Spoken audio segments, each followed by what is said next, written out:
A paz do Senhor Jesus Cristo, meus queridos irmãos e irmãs, alunos da Escola Dominical.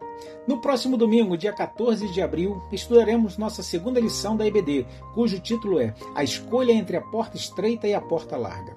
Veremos de forma detalhada a comparação que Jesus fez entre a porta estreita e a porta larga, quando abordou a soteriologia, ou seja, a doutrina da salvação.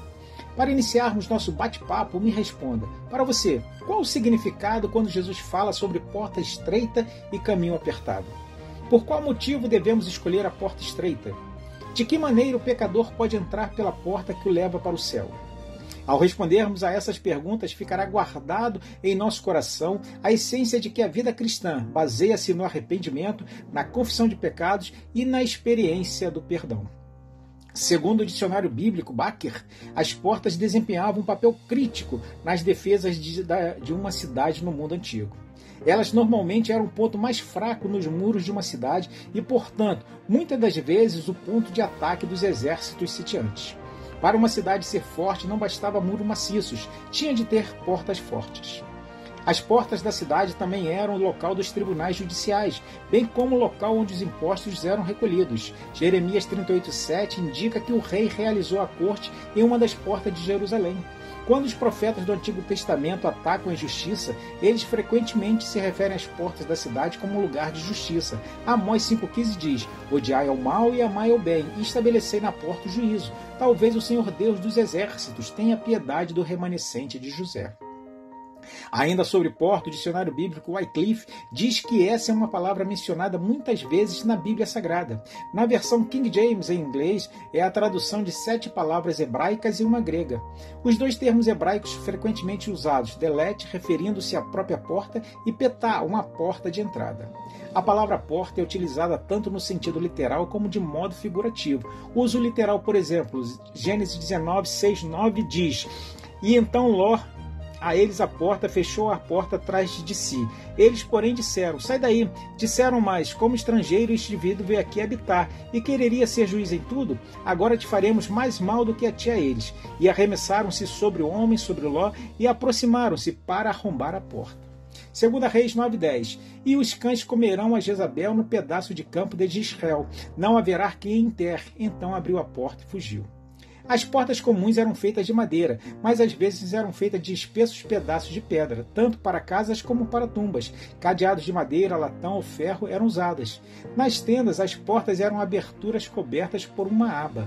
A palavra porta também é usada de forma figurativa, e desse modo ela é mais identificada como símbolo de oportunidade, especialmente para o testemunho e o serviço cristão. Por exemplo, 1 Coríntios 16:9, 2 Coríntios 2:12, Colossenses 4:3 e Apocalipse 3:8. O termo porta também é usado para representar o caminho pelo qual uma pessoa entra em algum lugar. O próprio Cristo é a porta pela qual o ser humano alcança a salvação. João 10:9 diz: Eu sou a porta, se alguém entrar por mim, salvar-se-á, e entrará e sairá, e achará pastagens. Aquele que está próximo é considerado como estando à porta. Mateus 24:33 diz: Igualmente, quando virdes todas estas coisas, sabei que ele está próximo, às portas. Tiago 5:9: Irmãos, não vos queixeis uns contra os outros, para que não sejais condenados. Eis que o juiz está à porta. Apocalipse 3:20. Eis que estou à porta e bato. Se alguém ouvir a minha voz e abrir a porta, entrarei em sua casa e com ele cearei, e ele comigo. Ao aprendermos esta lição, veremos que as figuras da porta estreita e do caminho apertado confrontam as pessoas que ouvem a mensagem do Evangelho. Do mesmo modo, leva os crentes à reflexão a respeito de se estão de fato se portando de maneira digna a entrar na eternidade com Deus. Por isso, deixa a pergunta: estamos de fato trilhando pelo caminho apertado? O primeiro tópico da lição abordará o conceito de porta e caminhos de acordo com a perspectiva bíblica da salvação. A analogia caminho aparece no Antigo Testamento, especificamente para ilustrar a vida de renúncia ao pecado e decisão pela prática da justiça.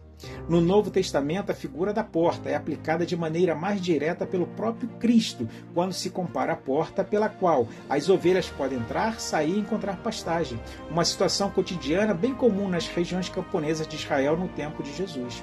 Mateus 7, 13 e 14 diz: Entrai pela porta estreita, porque larga é a porta, e espaçoso o caminho que conduz à perdição.